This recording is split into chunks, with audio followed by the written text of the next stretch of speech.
बदल जाओ वक्त के साथ या फिर वक्त बदलना सीखो। मजबूरियों को मत कोसो, हर हाल में चलना सीखो। तो हेलो बच्चों, क्या हाल चाल। आप सभी का स्वागत है आपके YouTube चैनल पाथवे पे। तो आज हम लोग इलेक्ट्रोस्टैटिक्स का सेकेंड पार्ट को देखने वाले हैं। ठीक है, हमने एक प्यारा सा अभी एक लाइन पढ़ा। उस लाइन का क्या मतलब होता है कि आपको वक्त के साथ चलना सीखना है। अगर आप वक्त के साथ नहीं चलते हैं, है ना, तो आप पीछे रह जाइएगा। या तो फिर आप वक्त को बदलना सीखो। कहने का मतलब ये हुआ कि जैसे मान लो कि हम किसी सिलेबस को समय रहते पूरा ना कर सके, तो हमारे अंदर ये क्षमता होना चाहिए कि हम उस चीज को फिर से कंप्लीट कर सके समय को रहते, है ना। तो हमें मजबूरी को नहीं कोसना है कि मेरे पास ये अवेलेबल नहीं है, मेरे पास मोबाइल नहीं है, मेरे पास किताब नहीं है, मेरे पास लाइट नहीं है ना। तो ये सारा परेशानियां अगर आप अपने आप को बताते जाइएगा और पढ़ाई से दूर भागते जाइएगा, तो ये आगे चल के ये आपको ही परेशानी देगा, है ना। तो आपको करना है, आपको हर मजबूरी में चाहे कैसा भी परेशानी हो, आपको सारे परेशानियों को झेलते हुए पढ़ाई में कोई कंप्रोमाइज नहीं करना है। तो चलिए हम अपने सेशन को शुरू करते हैं। तो आज हम लोग देखने वाले हैं, नोट पॉइंट है हमारा कुछ। पिछले क्लास में हमने पढ़ाया था आपको आवेश का क्वांटमीकरण। आवेश का क्वांटमीकरण क्या होता है, तो हमने बताया था किसी वस्तु पे जो आवेश की मात्रा होता है वो इलेक्ट्रॉन का पूर्ण गुणज होता है। इलेक्ट्रॉन का पूर्ण गुणज का मतलब क्या होता है कि किसी वस्तु पे जो आवेश होगा या तो धनावेश होगा या तो फिर ऋण आवेश होगा, लेकिन इसका जो मान होगा वो इलेक्ट्रॉन का पूर्ण गुणज होता है। इसका क्या मतलब होता है सर? इसका मतलब ये होता है कि इलेक्ट्रॉन का या तो फिर वो 1 गुना होगा, या तो इलेक्ट्रॉन का वो 2 गुना होगा, या तो इलेक्ट्रॉन का वो 3 गुना होगा, या तो इलेक्ट्रॉन का वो 4 गुना होगा। कभी भी इलेक्ट्रॉन का 2/3 गुना नहीं हो सकता, 1/3 गुना नहीं हो सकता, 4/5 गुना नहीं हो सकता, है ना। तो इसी को हम लोग बोल लेते हैं आवेश का क्वांटमीकरण। और इसका एक फॉर्मूला बताए थे, Q इक्वल टू, इसका एक फॉर्मूला बताए थे, और वो फॉर्मूला क्या था? Q equal two plus minus NE। Q equal two plus minus NE, है ना। अब यहाँ पे प्लस है और माइनस है, दोनों है ना।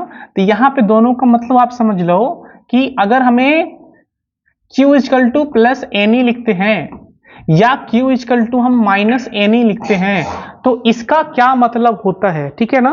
तो अब ध्यान देना यहाँ पे कि अगर आप Q equal two plus NE लिखते हैं तो कहने का मतलब ये हो गया कि उस वस्तु पे जो आवेश की मात्रा है, आवेश जो है वो पॉजिटिव है ना।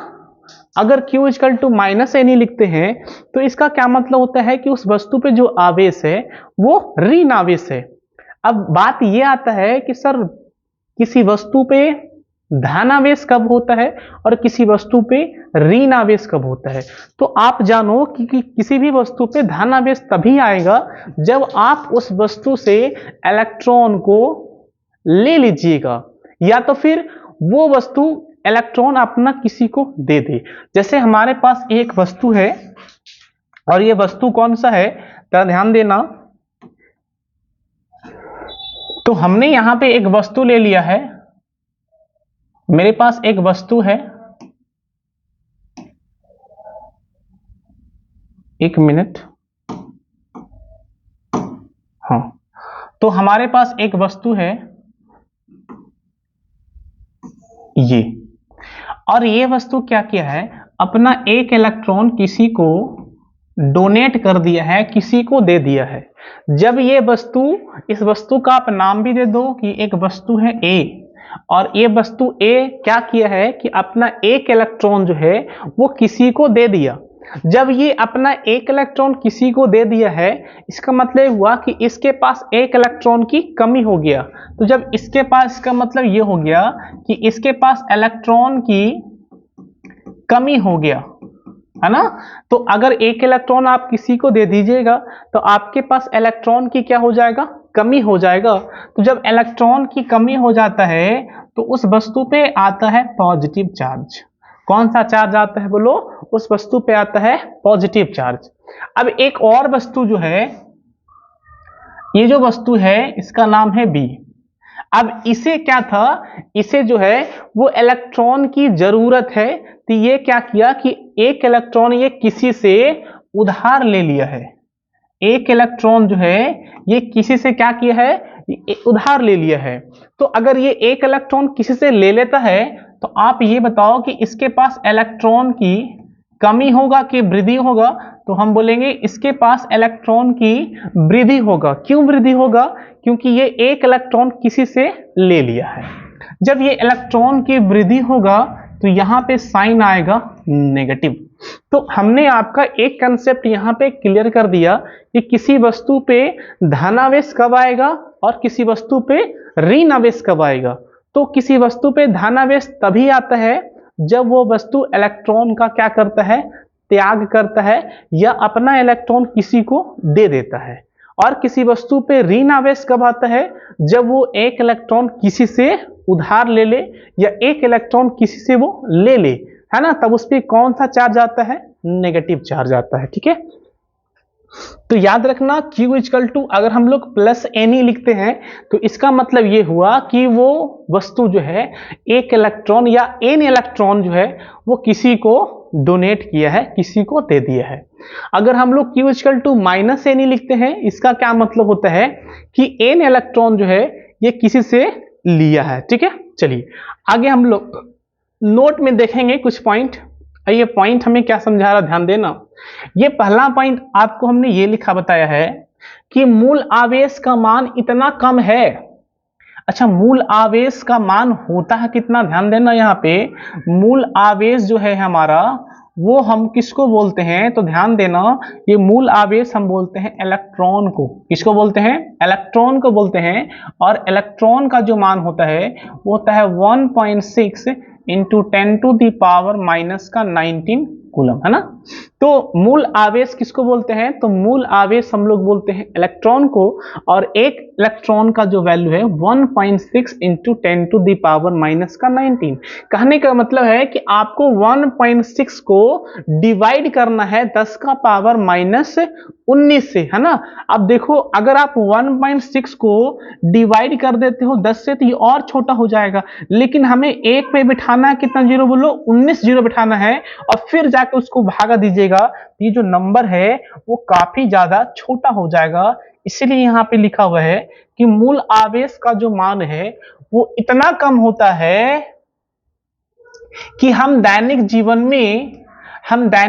में आवेश के क्वांटमी या आवेश के क्वांटीकरण का अनुभव नहीं करते, है ना। तो हम अपने दैनिक जीवन में आवेश के क्वांटी का अध्ययन जो है क्यों नहीं कर पाते, तो हम बोलेंगे क्योंकि हमारा जो मूल कण है जिसको हम इलेक्ट्रॉन बोलते हैं उसका जो मान है वो इतना कम होता है कि हम लोग उसको दैनिक जीवन में अनुभव नहीं करते, है ना। अच्छा, और सुनिए, बोला एक साधारण 100 वाट के बल्ब, आपके पास एक नॉर्मल बल्ब है जो कितने वाट का है, 100 वाट का। तो 100 वाट के बल्ब के तंतु में 1 सेकंड में लगभग 3 गुना 10⁻18, ये लिखा हुआ है 3 गुना 10⁻18। तो अगर आपके पास 100 वाट का एक बल्ब है तो उस बल्ब के तंतु से, है ना, जिसको बोलते हैं टंगस्टन, है ना, तो उस बल्ब के तंतु से 1 सेकंड में कितना मूल आवेश निकलता है, तो 3 गुना 10⁻18। 3 गुना 10⁻18 मूल आवेश, जिसको हम इलेक्ट्रॉन बोलते हैं, एक सिरे से प्रवेश करते हैं तथा इतने ही इलेक्ट्रॉन दूसरे सिरे पर निकलते हैं, है ना। तो क्या होता है कि अगर आपके पास 100 वाट का बल्ब है तो उस बल्ब के एक सिरे से दूसरे सिरे के तंतु के एक सिरे से दूसरे सिरे पे 1 सेकंड में 3 गुना 10⁻18 मूल आवेश, जिसको इलेक्ट्रॉन बोलते हैं, है ना, एक सिरा से निकलता है और दूसरे सिरा में प्रवेश करता है। तो आप सोच सकते हो कि 1 सेकेंड में 3 गुना 10 का पावर 18 इलेक्ट्रॉन जो है वो एक सिरे से दूसरे सिरे तक जाता है ना। तो ये काफी ज्यादा नंबर है और काफी छोटा समय है आपके पास, और वो समय कितना है 1 सेकेंड, इसीलिए आपको वो दिख नहीं सकता है ना, इसलिए आप उसको फील नहीं कर सकते हैं, है ना। क्यों? क्योंकि उसका मान जो है वो काफी बड़ा है और समय जो है वो काफी कम है। ठीक है, चलिए आगे देखना। एक और हमें पॉइंट बताया आपको कि आवेश के क्वांटीकरण Q equal two plus minus, यहां पे माइनस छूटा हुआ है आवेश के क्वांटीकरण Q equal two plus minus Ne को R.A. मिलिकन, एक वैज्ञानिक है हमारा R.A. मिलिकन ने प्रयोग द्वारा स्थापित किया था, है ना। तो आवेश का जो क्वांटीकरण है, इसको हम बोलते हैं Q equal two plus minus Ne, है ना। ये किसने स्थापित किया था? तो हम बोलेंगे A.R. मिलिकन, याद रखना है आपको A.R. मिलिकन। तो A.R. मिलिकन ने Q equal two plus minus Ne का जो फॉर्मूला है आपको दिया है ना। तो Q equal two plus minus Ne जो है इसको हम लोग बोलते हैं आवेश का क्वांटीकरण, है ना। ये किसने स्थापित किया? तो बोलेंगे R.A. मिलिकन। ठीक है, चलिए आगे चलते हैं और हम लोग आगे देखेंगे। आगे हमने एक और पॉइंट आपको बताया है, पॉइंट नंबर 2, और ये सेकंड पॉइंट क्या है जरा ध्यान दीजिए। बोला है आधुनिक भौतिकी में ऐसे कणों की खोज की गई, आधुनिक भौतिकी में ऐसे कणों की खोज की गई जिनके संयोग से मूल कण, जिसको हम इलेक्ट्रॉन, प्रोटॉन और न्यूट्रॉन आदि के नाम से जानते हैं, कि आवेश बने हैं, है ना।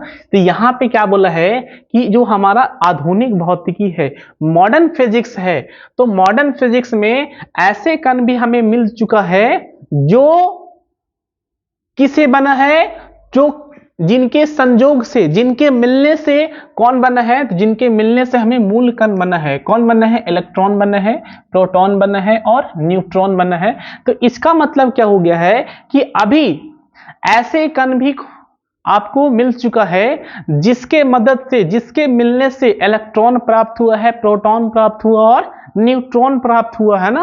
अच्छा, इन कणों को क्वार्क्स बोलते हैं। याद रखना है कि इन कणों को क्या बोलते हैं, बोलो हम लोग, इन कणों को हम लोग बोलते हैं क्वार्क्स, है ना। इन कणों को हम लोग नाम दिए हैं, क्या बोलो, क्वार्क्स दिए हैं। बोला है यद्यपि ये 6 प्रकार के होते हैं। कितने प्रकार के होते हैं क्वार्क्स, बोलो 6 प्रकार के होते हैं, परंतु 2 प्रकार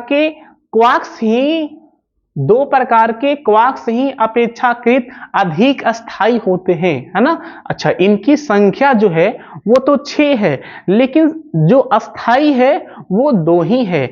और 2 कौन कौन सा है? तो याद रखना आपको, एक को बोलते हैं डॉन क्वार्क्स, है ना, और एक को बोलते हैं हम लोग अप क्वार्क्स। तो डॉन क्वार्क्स और अप क्वार्क्स, ठीक है ना। तो ये क्वार्क्स क्या है? तो हम बोलेंगे कि आधुनिक भौतिकी में कुछ ऐसे कणों का भी खोजा जा चुका है जिनके संयोग से मूल कण बने हुए हैं, है ना। तो उन कण को हम लोग क्या बोलते हैं? क्वार्क्स बोलते हैं। और इसकी संख्या जो होता है वो 6 होता है, लेकिन 6 में अस्थाई कितना होता है? 6 में जो है वो अस्थाई होता है 2, है ना। तो एक क्या होता है बोलो, डॉन क्वार्क्स, और एक होता है हमारा अप क्वार्क्स। अब इसका वैल्यू भी जान लो कि अप क्वार्क्स है तो होता है +2/3 इलेक्ट्रॉन, है ना। ये होता है +2/3 इलेक्ट्रॉन, और जो डॉन क्वार्क्स है वो होता है 1/3 इलेक्ट्रॉन्स, है ना। तो याद रखिएगा कि डॉन क्वार्क्स कितना होता है, तो बोलेंगे 1/3 इलेक्ट्रॉन होता है, और अप क्वार्क्स कितना होता है, तो +2/3 इलेक्ट्रॉन होता है। ठीक है, चलिए एक और पॉइंट आप ध्यान देना यहाँ पे। यद्यपि ये 6 प्रकार के होते हैं, परंतु 2 प्रकार के ही क्वार्क्स अपेक्षाकृत अधिक अस्थायी होते हैं। आप क्वार्क्स, है ना, इसको +2/3 इलेक्ट्रॉन, और एक होता है डॉन क्वार्क्स जिसको बोलते हैं हम लोग, है ना,